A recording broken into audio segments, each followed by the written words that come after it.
One, they turned on a dime, 180 degrees. Overnight, the press went not just from curious, but to badgering President Biden over whether or not he has Parkinson's. Yeah, we should condemn the press for all of a sudden their new faithful commitment to the truth.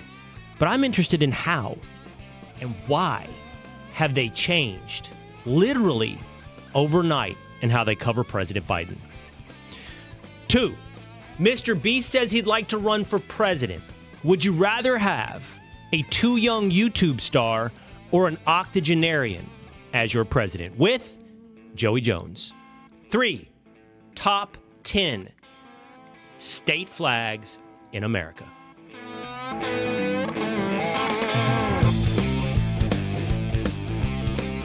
It is the Will Cain Show, streaming live at foxnews.com, on the Fox News YouTube channel, the Fox News Facebook page, and always on demand.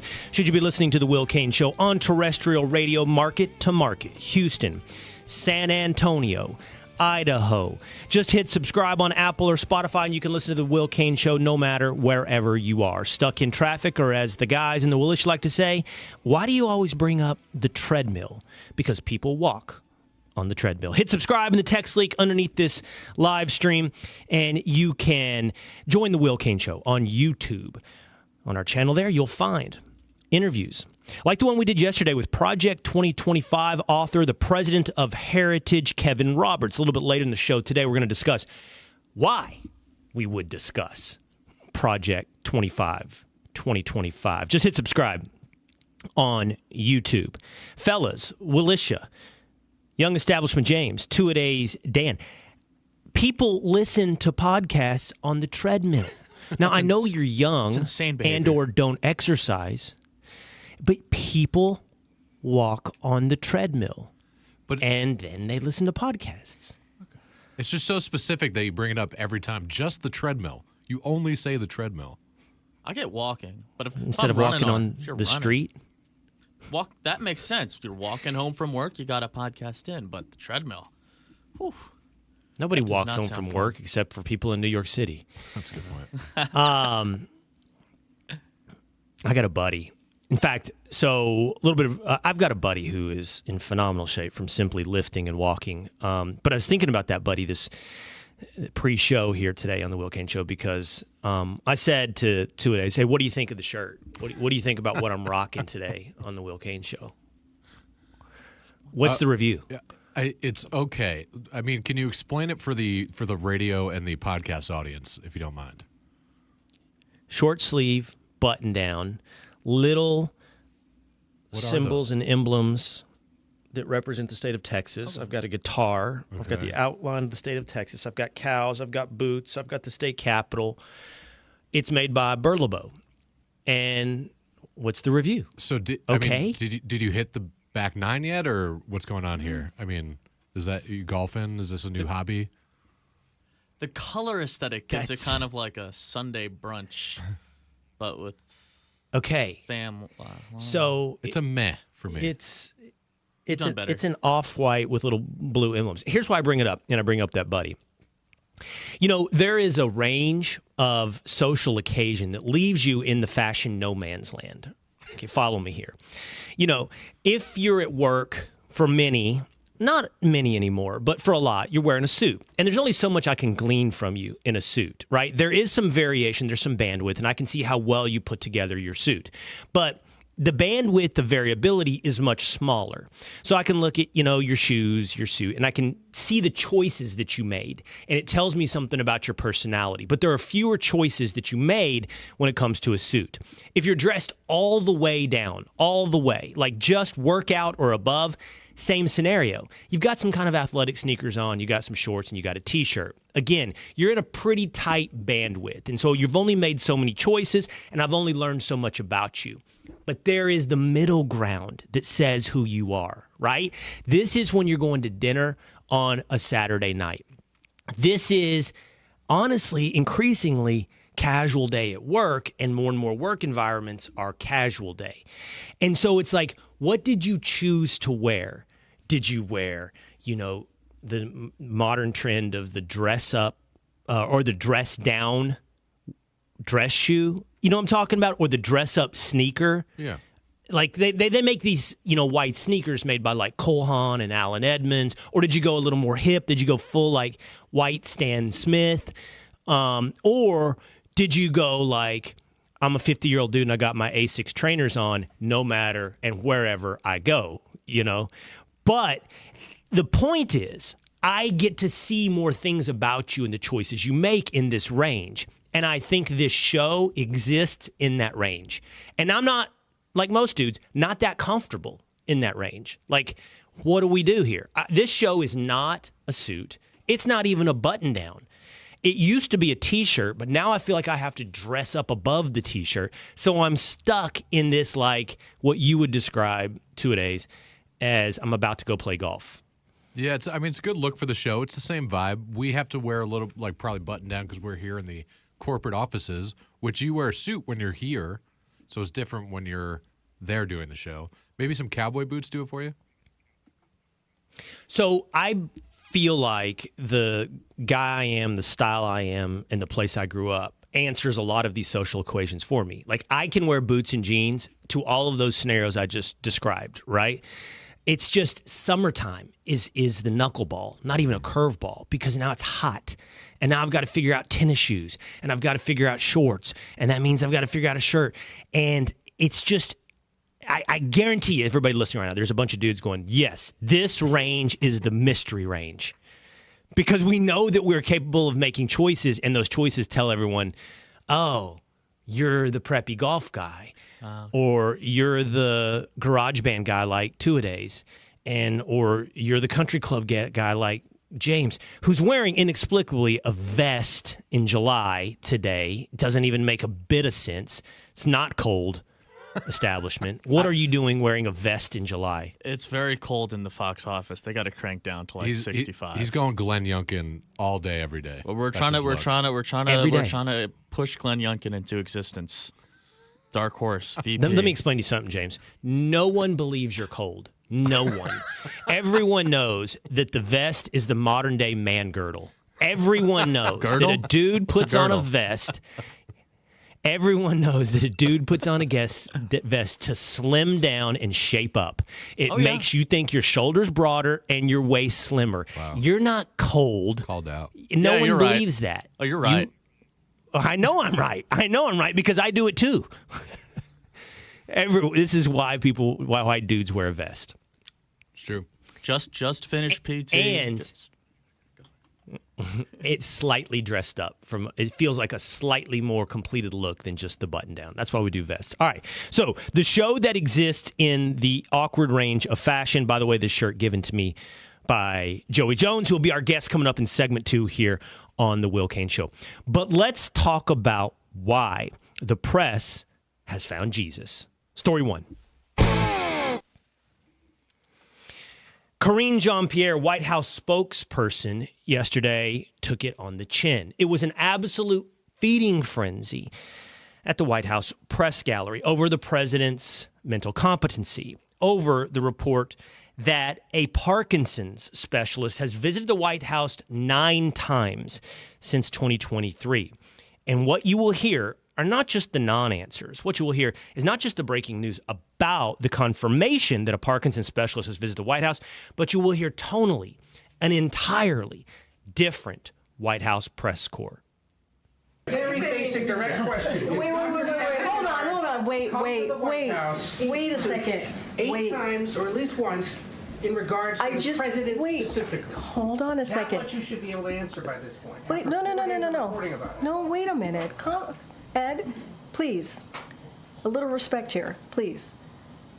So every year, around the president's physical examination, he sees a neurologist. That's 3 times, right? So I am telling you that he has seen a neurologist 3 times while he has been in this presidency. And it is in the reporting that we share, a comprehensive reporting. Matter of fact, it's more than what the last guy shared, and it is in line with what George W. Bush did. It's in line with what Obama did.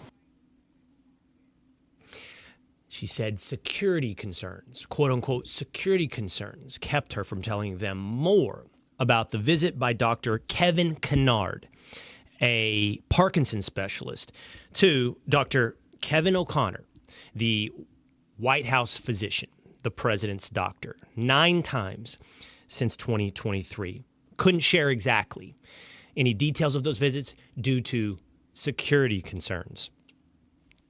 That is concerning in and of itself, A, that they are hiding from the public that the president may be examined for Parkinson's, but B, that the president may in fact be suffering from Parkinson's while asking for renewal on his job for another 4 years. But what I find most interesting is the nature of the press. Relentless, badgering, and it happened overnight. It happened starting the Friday after that CNN presidential debate. And it's been happening daily to not just Karine Jean-Pierre, but here is the press on July 5th talking to President Biden. Are you going to drop out of the race, or are you completely ruling that out? Completely ruling that out. Mr. President, how can you pursue a case that if democracy is at risk, that you are the best candidate to beat Donald Trump? Because I've beaten him before, and I've gotten more done than any president has. Completely ruling out dropping out of the race. They are all over him, not just with questions, but follow-up questions. And they are leading. They are writing headlines. They are covering the front page. This is the front page of CNN.com today. And it has been this way every day, leading with stories about Joe Biden. How many Democrats have divorced themselves from Joe Biden, his mental competency, and even now talking about Parkinson's. This is notably different from the way that Joe Biden was covered the day before the CNN presidential debate. Why? How did this happen? Let's walk through this for just a moment. It's almost as though a talking point memo went out and everybody fell in line, that the press works for Democrats. I will tell you that I have been inside of quote-unquote mainstream media enough on massive group email chains, whether or not that's at ESPN, a subsidiary of Disney, or CNN, to know that if some type of marching orders went out, I would have discovered these types of talking points. I would have seen everyone fall in line. I would have wondered who was the Wizard of Oz behind the curtain. I don't believe there is any type of legitimate marching orders given to the press. I think the answer is more in that the press is a group of lemmings, a mob, susceptible to groupthink. And once the lemmings begin to move in a certain direction, they move in mass. So we have to start with this. Media, like any other industry, is susceptible to groupthink. It's susceptible to ideological capture. The vast majority of people that work in the oil and gas field are conservative. The vast majority of people that work in finance, or at least center-right. The vast majority of people that work in media are ideologically on the left. Now, they're not completely stupid, but they're not smart. They're smart like a wildebeest crossing the river. They know if they go out on their own, they'll be got by the alligator. So they move in herds. They feel safe when the entire group of wildebeest is moving in one direction. They can hide in the middle, safe from the alligator. So once the herd starts to turn, the entirety turns, in this case has turned against Joe Biden. But there still is a lead wildebeest. There still is a lead lemming. And this is how that works. And it goes back to the ideological capture. There are people who earn respect, who they consider to be smart, to whom they outsource their judgment. And those people are not just inevitably on the left, but are often political hacks that are Democrats. Okay, we have many examples we can show you. George Stephanopoulos goes from being the White House press secretary under Bill Clinton to one of the top 2 journalists. And I don't want to insult him. He may consider himself the number 1 journalist, mainstream journalist at ABC. I would imagine it would be a debate between he and David Muir. But he would have a rightful claim should he want to say he's number 1. He's the one that got to sit down with Joe Biden. So not only are they comfortable pawning off a partisan as an objective journalist, they respect him as someone who they believe is smart and is objective and can be a mainstream journalist.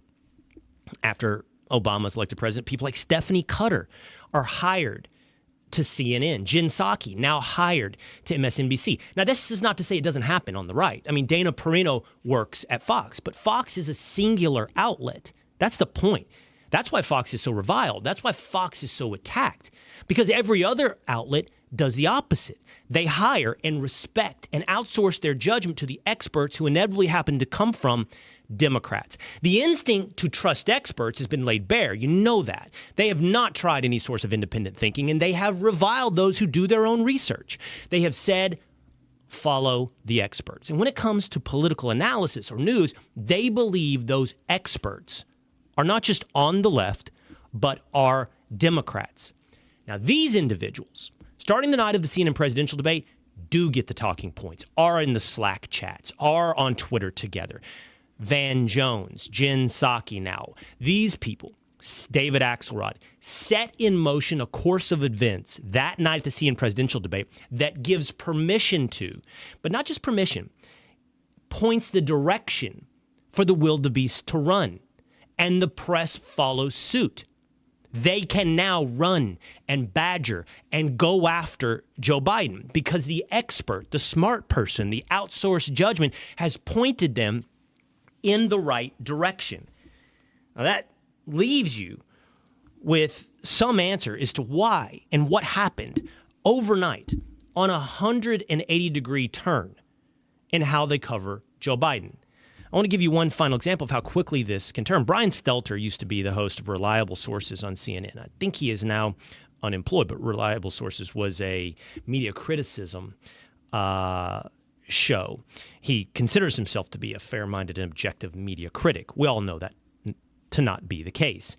But look how voraciously, with what kind of renewed vigor he's interested in journalism that explores President Biden and the truth. This was a tweet that he went out that showed that he not only posted the Axios article talking about how the White House press corps has been, quote, deceived, but he liked a tweet by West Village guy saying if you're renewed interest in the truth, you might want to look into Ashley Biden's diary. He liked it. All of a sudden, the lemmings don't know the specifics. They're not specifically ready to investigate Hunter Biden's corruption scandals with Ukraine or China. They're not ready necessarily to go into Ashley Biden, but they've been pointed in the right direction with the experts that they can attack, go after, badger, ask questions, even seek the truth, at least in part, when it comes to Joe Biden. Let's explore exactly why and how they turned on Joe Biden overnight and discuss whether or not you'd rather have MrBeast or an octogenarian as president, with Fox News contributor and our friend, Joey Jones, next on The Will Cain Show.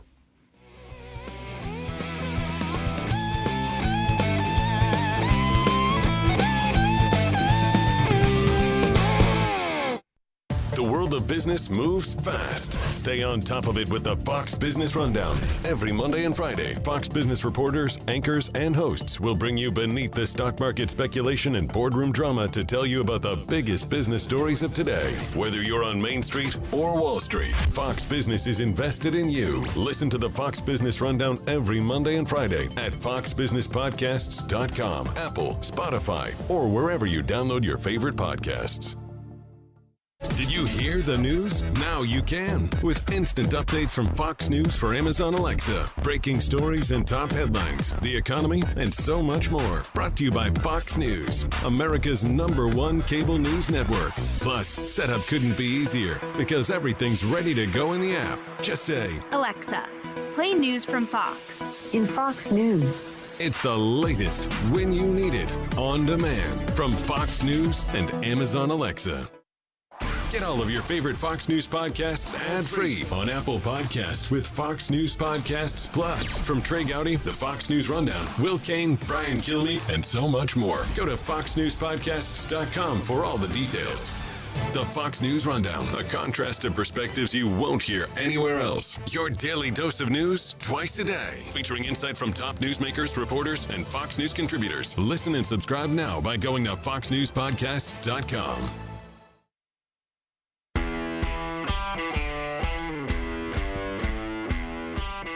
No matter how badgered, it doesn't appear as President Biden will be dropping out of the race for president in 2024. It is the Will Cain Show, streaming live at foxnews.com, the Fox News YouTube channel, and the Fox News Facebook page.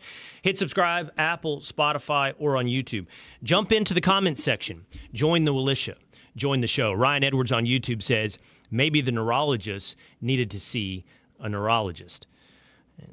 Sue Gordon says on YouTube, people are finally realizing we've been gaslit for years. KJP should be ashamed of herself. She's always been a poor spokesperson. His health problems more than Parkinson's. He is senile. You know, I was listening to a clip from The View talking about the threat to democracy that is Donald Trump. They didn't care if Joe Biden was comatose. They would vote for Joe Biden over the threat to democracy that is Donald Trump. And it got me thinking, let's just fast forward. Let's just fast forward 4 years. Let's presume for a moment that Donald Trump is president of the United States and he peacefully exits his second and final term as president. After a decade of suggesting he's a threat to democracy and we're on our way to authoritarianism, will saving democracy join the following hoaxes? The Fine People hoax, the Bleach hoax, the Sucker and Losers hoax, the January 6th insurrection hoax, the Dictator for a Day hoax, the Project 2025 hoax, the presidential immunity hoax, the climate change hoax, the it's just a cold, why I performed poorly in the debate hoax.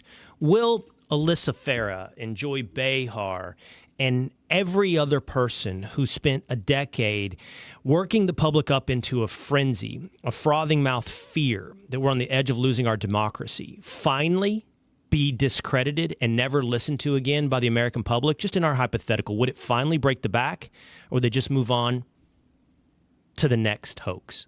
No matter how much they badger him, President Biden is not leaving the race. That's what he told Morning Joe.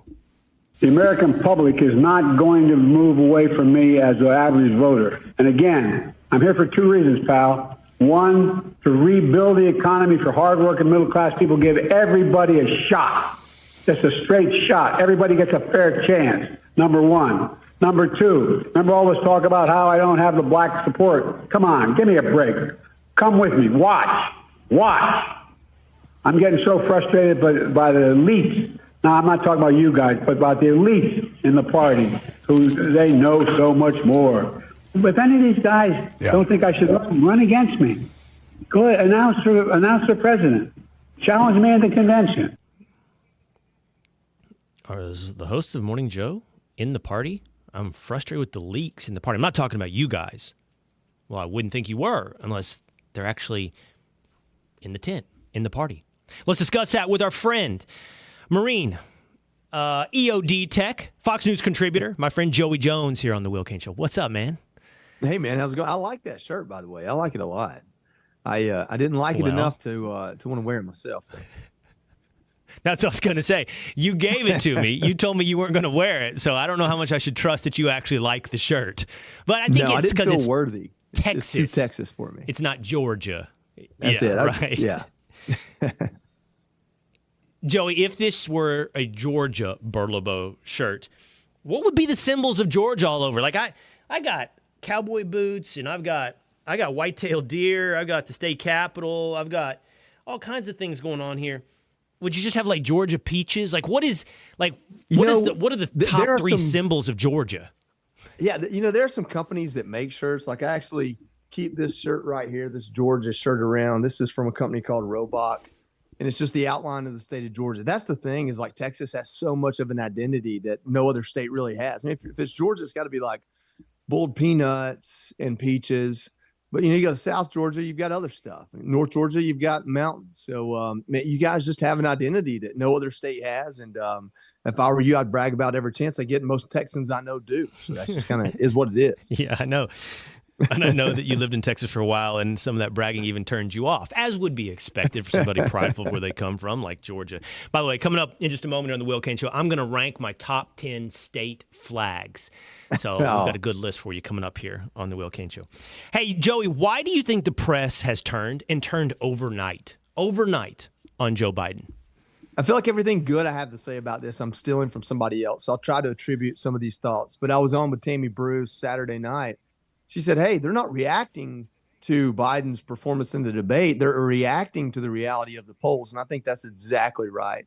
If all these people in the press were concerned about who's leading our country and that they may not have the mental faculties to get us through a crisis, then they wouldn't be using lines like, prove to us it wasn't just 90 minutes.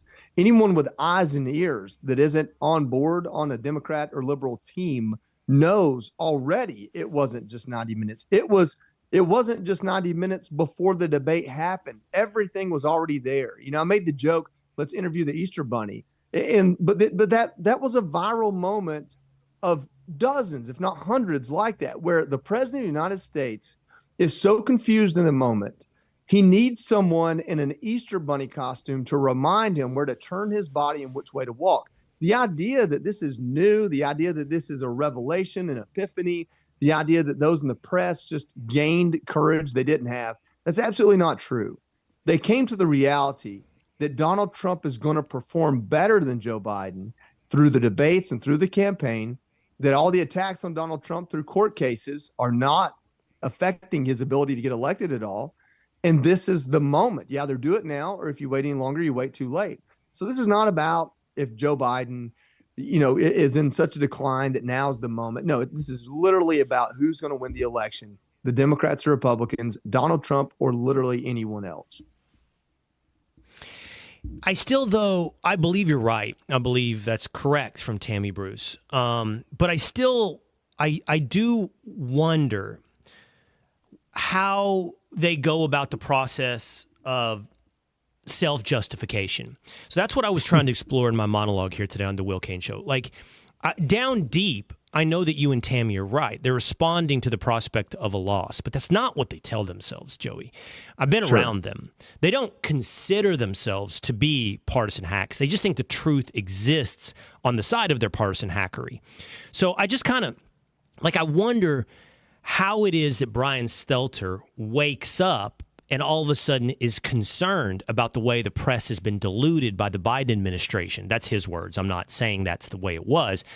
But, his justification is, you've lied to us for a better part of 2 or 3 years. Joe Biden's not actually sharp as a tack. And I just wonder how they make themselves feel good about turning on a dime. And I think the answer for me in part is, well, because everybody else is. So if everybody else is, then I can turn on a dime. That's exactly right. That's exactly right. They feel safe in delivering an opinion they already had, because the people reading and the people listening and the people watching, they feel safe. Oh, they're receptive to it. I see them tweeting about it now. I see them. They've been exposed to it. So now I feel safe. I don't think it's a new opinion. I think the majority of them already had this opinion. We look at that Olivia Nuzzi, was it a New York magazine piece? She says she's been working on it since January. She just didn't have the courage to put something like that out there. Probably didn't know if her bosses would support her in putting something like that out there until the conversation on Twitter and the viewers and the readers has turned. And now there's some safe space to explore this thought that they've already had. Great example. The timing of that piece and the fact that it came out literally a week after that debate from information that she had gathered in the fall and in the winter shows you exactly that. I think that she just felt safe. Oh, and by the way, we should give her a slight bit of an asterisk. It's possible, to your point on her bosses, she couldn't have gotten it published before. Exactly. That the editors wouldn't have pushed it through New York Magazine. So, what we're talking about, Joey, is whether or not someone considers their job to tell the truth, or whether or not somebody considers their job to carry the water for a party or an ideology. So yesterday here on the Will Cain Show, we did a segment with Kevin Roberts, the president of Heritage, on Project 2025. Project 2025 is an outsourced, it's not even outsourced, it's an independent vision of how to govern a second term for President Trump. President Trump has distanced himself because it's become the demon of the left. They have, actors like Mark Ruffalo have called it the path to American Taliban. But we talked about it because I consider my job to be discuss the truth. I'd like to think I approach my job differently than those on the left. I both am honest about my biases. I have opinions, and I share my opinions, but I also don't consider my job to carry water for the outcome of a political party. So This is the kind of comment we got yesterday, Joey, when it came to Project 2025. This is from YouTube. D-Row2 says, this project is raising a lot of eyebrows. Put it on the back burner and let's go for the win without any distractions. There's a lot of that. So I got criticism from the left and the right about that discussion. The right is, why are you talking about this? The left wants to talk about it. Why are you talking about it? And my answer to that, Joey, is because my job isn't to effectuate a quote-unquote win. My job is to tell the truth. And I'm really confident, by the way, that the truth leads to a win for what I believe to be right. No, I love that. I mean, let me tell you, I consider a good day a day where I open Twitter or X and I've gotten an equal amount of hate coming from both sides, because that means I was honest about something, and I enjoy that. If I go on there and say, like 9 times out of 10, I'm voting for President Trump over anybody the Democrats can put up there. I don't know if there is, probably 10 times out of 10.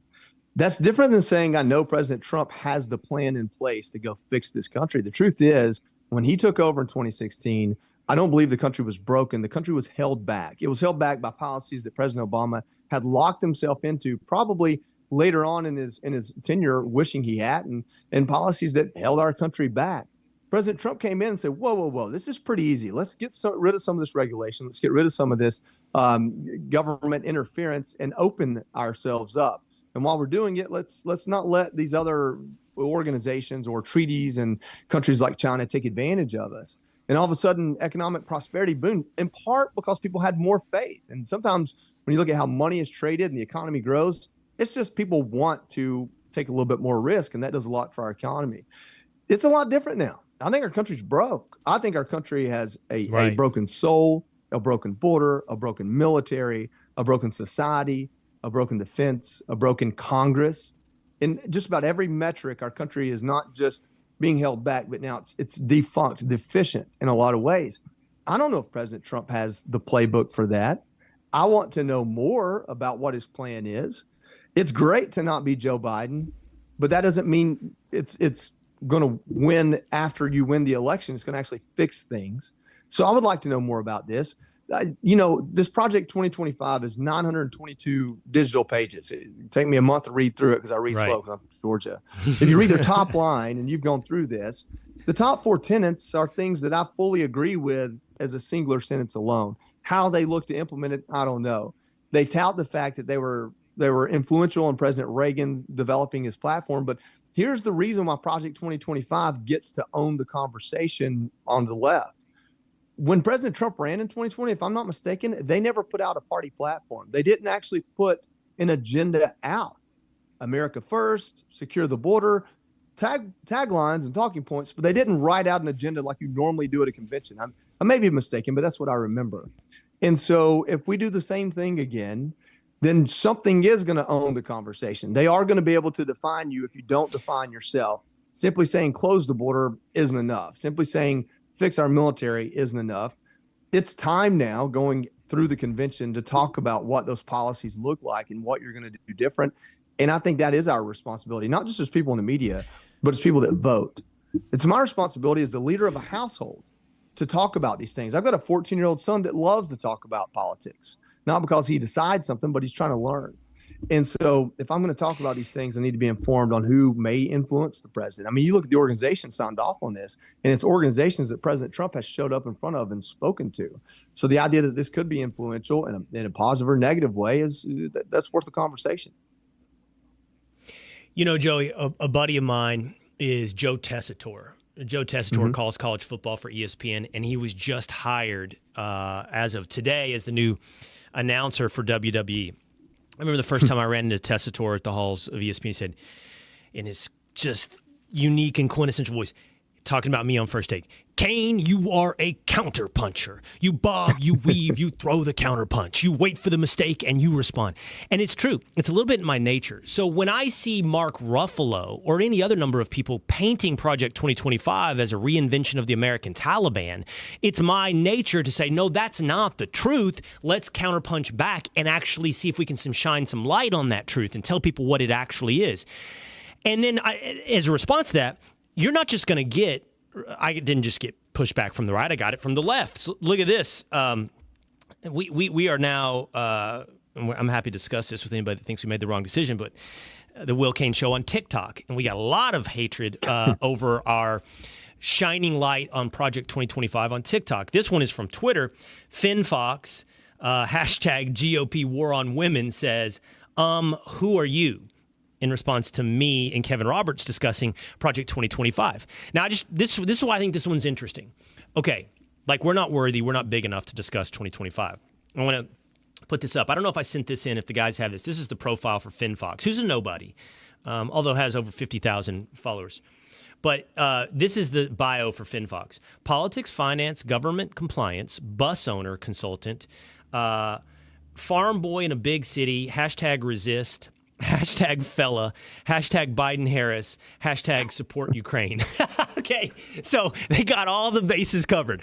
But my point is, for all of Finn Fox's investment in I don't have the capability to discuss Project 2025, he doesn't know I'm talking to the author of Project 2025. All he knows is what Mark Ruffalo or anyone else has told him about it.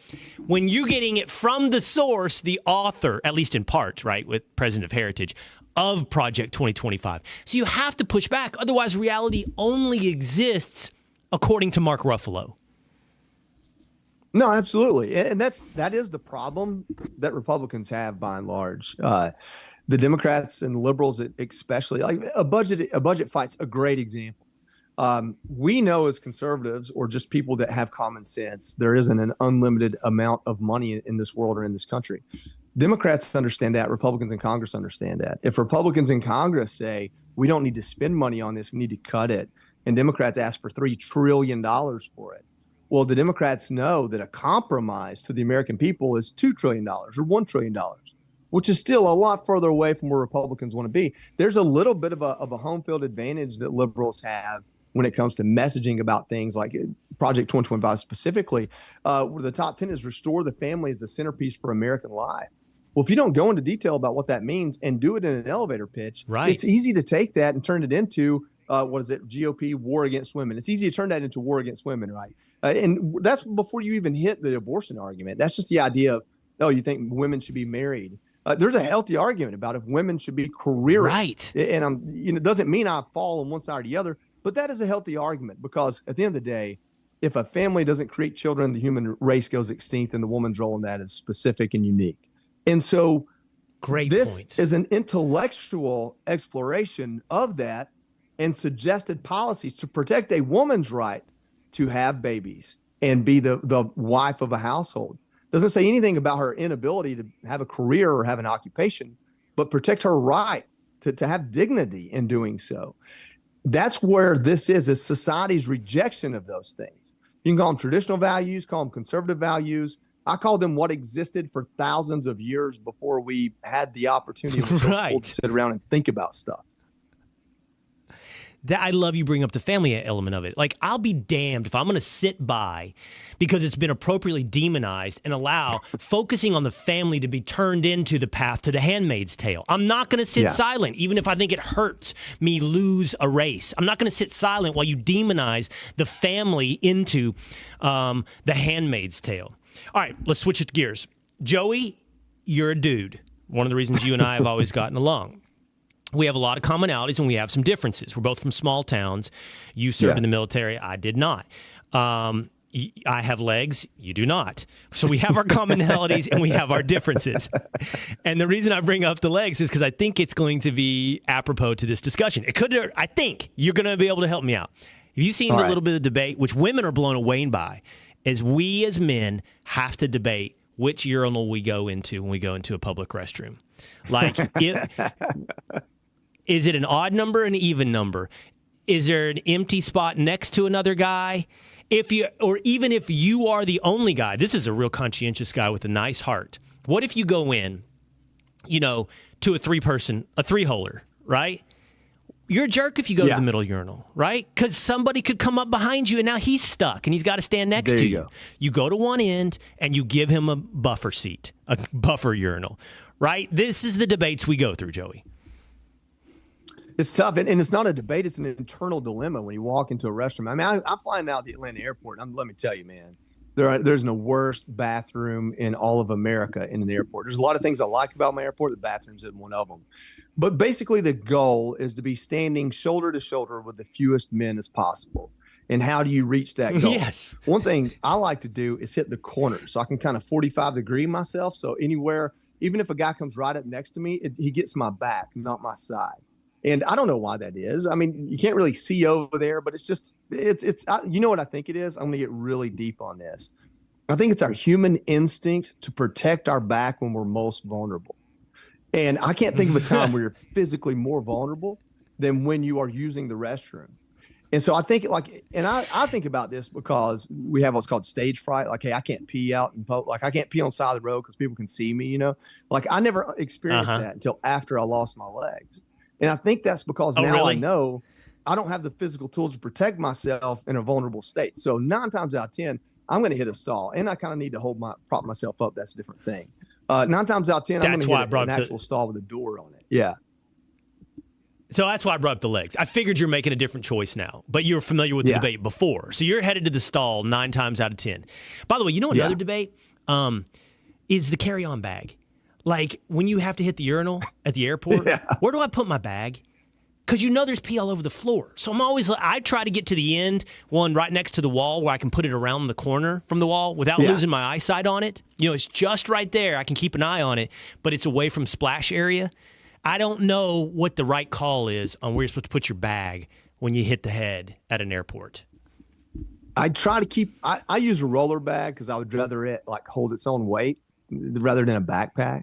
But that's another reason why to go in the stall. Most of the stalls have a backpack hanger in them right there on the door. There's a lot of reasons to go into the stall, but you know, they get full quick, and sometimes urinal is the only option, and sometimes the urinal standing between 2 dudes is the only option. And it's just an uncomfortable moment, and it's something we have to get through. But I don't. Why don't you lean into it? Lean into the uncomfortability. I read on Reddit one time, one of the best things you can do is go to the urinal, turn and look at the guy next to you in the eyes, and go, "I really like your watch." Yeah, that's it, man. Make them so uncomfortable that now you've got the power dynamic, and maybe psychologically that helps. I mean, I think there's probably some Dr. Jordan Peterson knowledge in here somewhere that I just don't have. For me, it's about making practical decisions. I don't trust anybody. I sure don't trust anybody in the airport, and I want some security around me if I'm going to be, dropping trowel. All right, last thing here with Joey Jones. So, MrBeast, I think he might be the biggest celebrity in my household. I don't know. There was a moment where Speed's another YouTuber, and yesterday my son was talking to me about Sketch. He's like, "Do you know Sketch?" Yeah. I'm like, I've heard of him. Not good. Oh, really? There's a lot of controversy out about Sketch. Yeah. Right now, right? Like recently? Mm-hmm. Yeah. Yeah. My son brought that up yesterday. I saw a meme about this. One of the the hardest things about being a father is sitting there pretending like you're interested in a boring, monotonous, monotoned recount of video games and YouTubers that I do not care about. So I do know there's something going on with Sketch, but I did tune it out. But MrBeast, who is too young to run for president, said that he would like to run for president. And that kind of brought us this debate here on the Will Cain Show. Were he able, would you want a too young president or an octogenarian president? The situation we're in today. Joe Biden is the extreme example. I mean, Trump is 77 and with age because of wisdom, right? Experience and wisdom. Yet there's a big portion of our population going, why does it have to be old people, always old people that run America? But would we really want a 35-year-old? Would we really want a young person, running America? No, I hope not. I mean, I hope people are smarter than that. I'm 38 years old, Will. I hope I learn something between now and 68. If I spend the next 30 years just thinking I'm right, I'm certainly not. I shouldn't be an option for president. Here's the deal. President Trump's age has never, ever been a problem for me. Now, maybe that's bias that I'm just not aware of, but I've never seen something out of him that made me feel like, man, that dude's just too old. He doesn't get it. I mean, the guy conquered Twitter before most 35-year-olds did. And then when he got kicked off of it, he created his own version that's done well itself. So the idea that he isn't a part of the conversation that the young people are having, I don't really accept that. So yeah, I would rather it be someone else. I kind of apply the same logic to term limits. I understand why people like term limits. I love the idea of term limits, but having talked to people that are in DC and working on the Hill, term limits bring on a whole gambit of their own problems. I mean, the idea that you're creating cycles of lame duck congressmen to go vote for whatever's going to pay the bills when they get out. I mean, how do you fix that? There's a lot to term limits that are actually a problem. I'm not saying I'm against them. I'm saying they have to be thought out and planned, and you got to. And so part of that too is I kind of want someone who remembers the last time we tried to do this and failed miserably at it, because we have a huge long-term memory problem in this country when it comes to policy. I mean, if I hear people say times are as bad as they've ever been, I'm like, really? Because like we fought a civil war, we fought a world war before we were a superpower. There was a time in this country to where most people trying to be president were getting shot. I mean, we had RFK, JFK, Reagan got shot. I believe, if I'm not mistaken, was it Johnson got shot at? So like there, or Carter. So there was a secession there for more than a decade where they were just trying to assassinate the president or who might be president. We don't really have that. Crazy when you think about that. Yeah. So when you think about the turmoil we've gone through as a country, things feel bad right now because we have these phones in our hand, not necessarily because they are the worst they've ever been, and because these phones in our hand have led to conversations like trans rights that in a lot of ways are ridiculous. But the idea that we don't have people in leadership that remember the hard times before, that scares me as much as anything. The idea that we wouldn't have a Speaker of the House that remembered the last time we went through this budget fight and can remember to maneuver around it. I mean, people think that Congress is this like legacy, like you fall into a seat in Congress and you automatically know all these things. No, there's a lot of members of Congress that are just you and me that got elected and they're figuring it out. And so you need some wisdom, you need some leadership. So different than age is intent. Like, why do you want to be there? If you're late in your life, in your 60s and 70s, you've got all your faculties, you've done very well, and this is your opportunity to give back or to create a change that's affected you in your business life, I think you're a whole lot better primed than a 40-year-old that sees nothing but stars because you haven't been around long enough to see the bad. I mean, not saying that 40 isn't around long enough, but you know, there's a lot to learn in life. And the one thing I love what do you about think the older idea? People, go ahead. Yeah. I know you're rejecting the age requirement, you're setting it aside, but what do you think is the ideal age for a president? Like, I'll give you my answer. I'm guessing it's somewhere between 55 and 65. I think that's probably the ideal age for president. In today's world, I think you're absolutely right. I think I want someone who has had a chance to fail and succeed.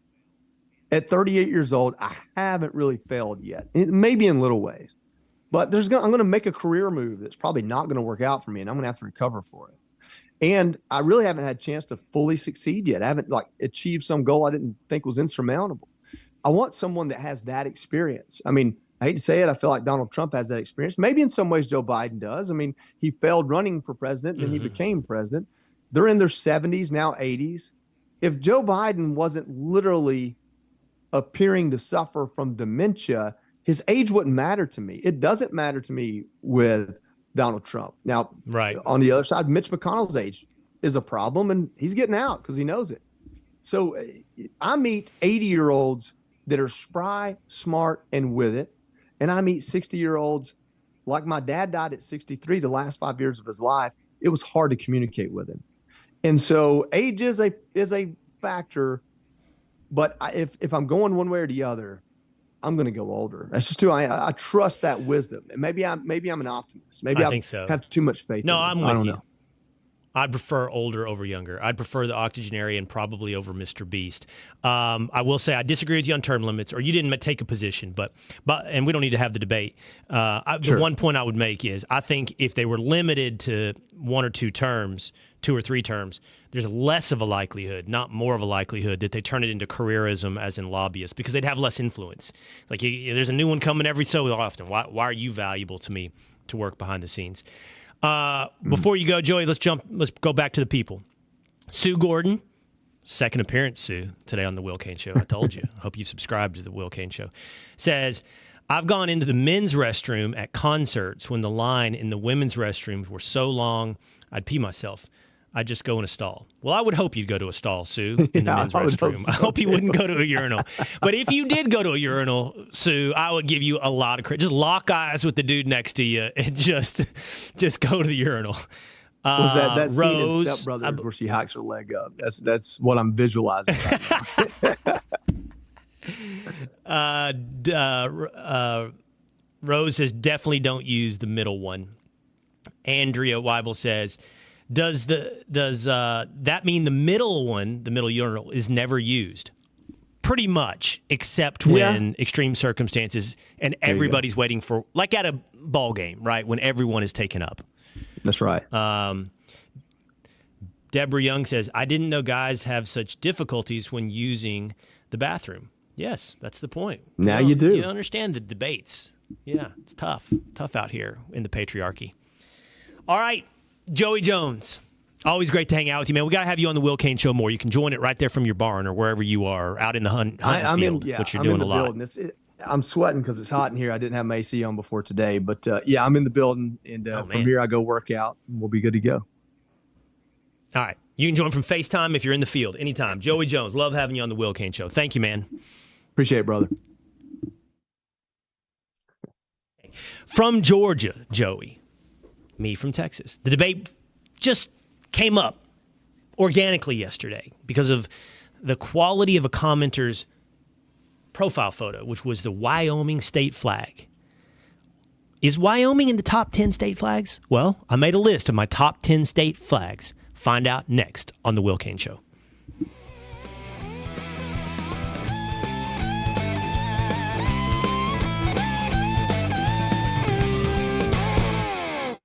From the Fox News Podcasts Network. Listen to the all-new Bret Baier podcast featuring Common Ground, talking to lawmakers weekly from opposite sides of the political spectrum about the issues of the day and how Americans can find common ground in a politicized world. That's just not happening on Capitol Hill. It takes leadership, right? Yeah, it absolutely does. Along with all your Bret Baier favorites like the campaign, the candidates, the all-star panel, and much more. Available now at foxnewspodcasts.com or wherever you get your podcasts. Friday on Fox Nation. What you're about to see is incredible. The sensational hit show bursts back into action. Drop the gun! Don't miss all new episodes of Crime Cam 24/7. New cameras. We have eyes on him with the drone. Exposing new crimes. And delivering swift justice. Crime Cam 24/7. New episode Friday on Fox Nation. He's in the trash can. Sign up now at foxnation.com. America is streaming.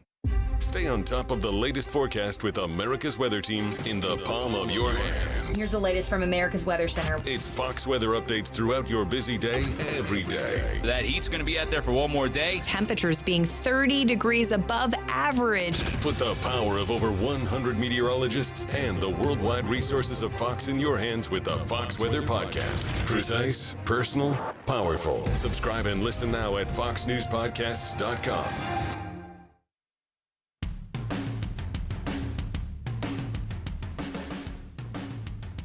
Top 10 state flags in the United States of America. It's the Will Cain Show, streaming live at foxnews.com, the Fox News YouTube channel, and the Fox News Facebook page. Hit subscribe, Apple or Spotify or on YouTube to join the Will Cain Show every Monday through Thursday, live at 12 o'clock Eastern Time at Facebook, at foxnews.com, or on the Fox News YouTube channel.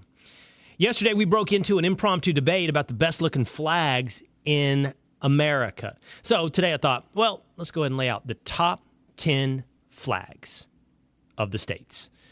Let's bring in the Willisha. Two-a-days Dan, Tinfoil Pat, Young Establishment James. Before we go into this, you three have seen my top 10 flags. Yes? Yes. Okay. We'll get your commentary as we go. But before we start, I want to ask, not all of you individually, but at the top line, do you think my list is far off base? Did I egregiously leave off some state? I think it's pretty spot on personally. A lot of my favorites are in your list, and I'm not just trying to suck up. Be smart if you were. Hold on. Now, Tinfoil Pat, super into graphic design. He loves talking about NFL and college football uniforms. So he has a lot of aesthetic opinions. Did I leave off any state that offends you, Tinfoil Pat? There are a couple that I think are very good. I'm trying to remember which ones I put in the list, which is why I was like trying to go back and look at. That's what I was doing. Yes, I remember. Okay, there are two in particular that I'm a little offended that you left out. All right, tell me who they are, and I'll tell you if they made my honorable mention. Rhode Island, I think, is a very, very good flag. That's my favorite. You stole mine. I'm sorry. Not in my top 10. Not in your top 10. And also Alaska. Simplicity. All right. Alaska. Also not in my top 10. Alaska, however, did make my honorable mention. There are a couple of states that I do think are good. They just didn't make my top 10. And Alaska was really close. It might be 11. Alaska, Navy field with the Big Dipper and the North Star right there on their field. In the end, the reason that Alaska didn't make my top 10 is because I don't think it is inherently identifiable as a state flag. Like if you showed that image to someone, they could be like, well, that's a picture of the Big Dipper. That's, not necessarily Alaska. In other words, the symbol is bigger than Alaska. And it's cool looking, but I definitely I leaned into states that I feel like their state flag has almost become part of their identity. Like it's on bumper stickers or on the back of windshields. It's on shirts. It's on swim trunks, that kind of thing. Like it is part of who we are. So here we go. Here are my top 10 state flags. Get a little music under this. What do you say there, Two-A-Days? My top 10 state flags in the United States of America. At number 10, Alabama. Roll Tide, roll. White field, red X. This flag's got a little England going, Although they have the cross, this has turned into an X. I wonder if this flag is going to come under the gun at some point because just the geometric shapes is similar to the Confederate flag. Oh, boo-hoo. I also wonder that with Arkansas because Arkansas has essentially stars and bars in a diamond form. And I hope it doesn't. It's like erase anything that echoes the Confederacy. But this is a cool-looking flag for Alabama. It is it's that Scottish heritage, the St. Andrew's cross. And I think that's... Yep. People keep confusing it. But, like, so much of the South is based off of that Scotch-Irish heritage that, you can't really... you can't go wrong with it, Right, but you can try to erase. By the way, one of the previous guests on the Will Cain Show wrote an awesome book about why the Scotch-Irish made America. The Scotch-Irish definitely made the South. They didn't come through Ellis Island. They came through Virginia and then populated the South and places like Texas. Pioneers pushed the frontier. At number 9, I just think this is a cool-looking flag. South Carolina.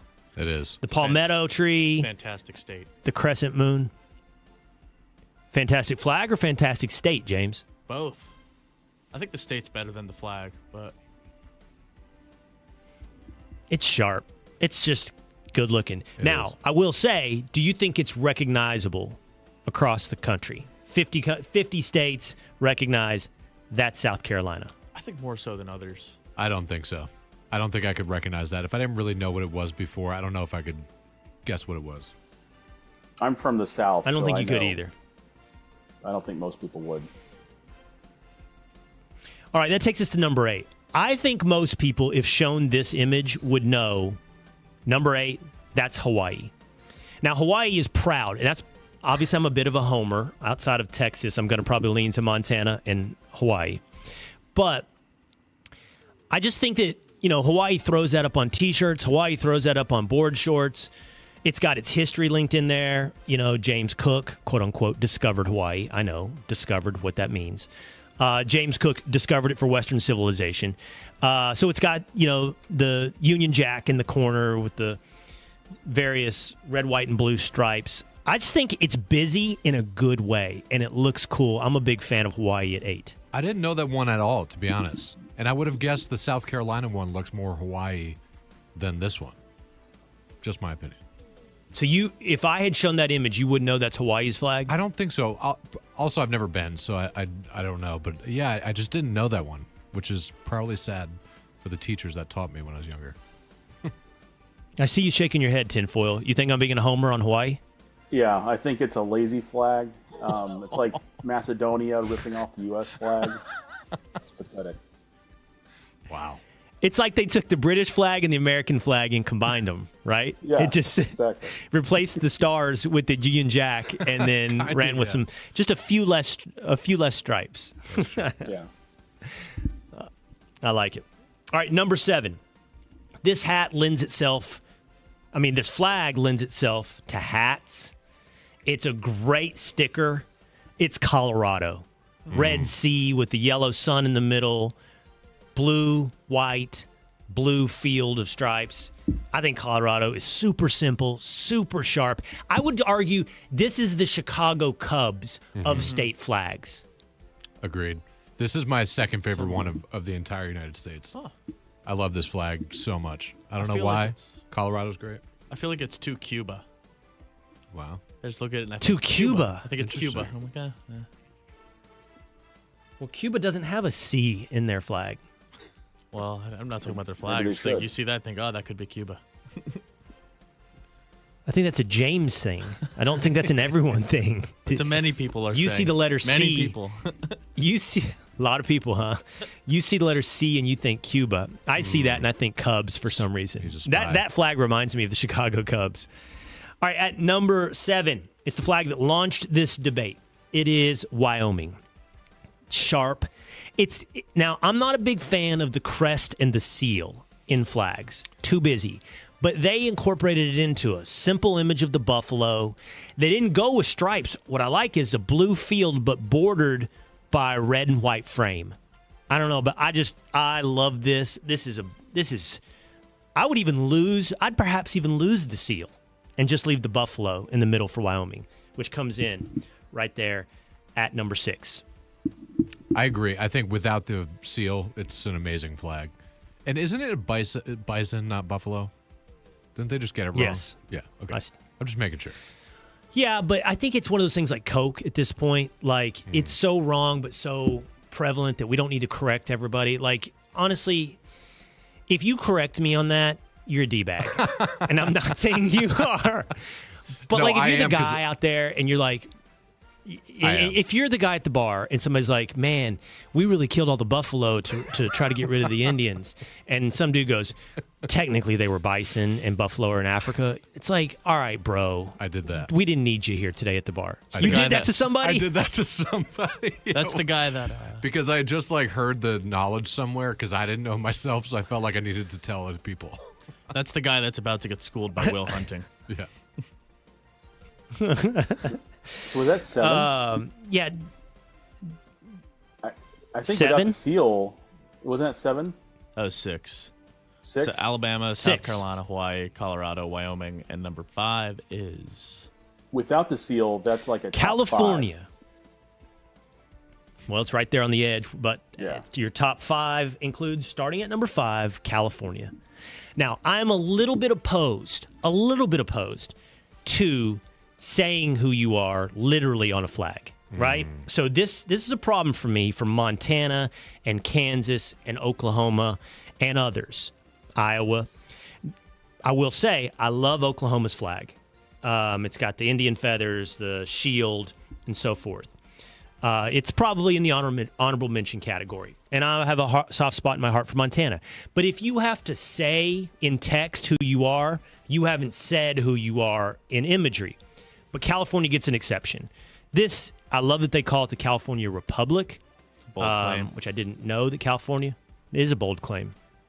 The bear is sharp, and the just the red singular stripe at the bottom. I think it's a really good looking flag and lends itself to graphic design and T-shirts and everything else. I agree. Bad steak, good design. Yep.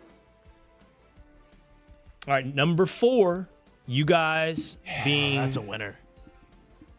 East Coasters like this one a lot. I think Patrick counts as an East Coaster, being Florida. But this looks great on a football helmet. It does. You know, I think it does. It just screams. Whether or not it's the Ravens. It screams lacrosse. Or the Terrapins. Too. It does scream lacrosse, 100%. It is Maryland at number 4.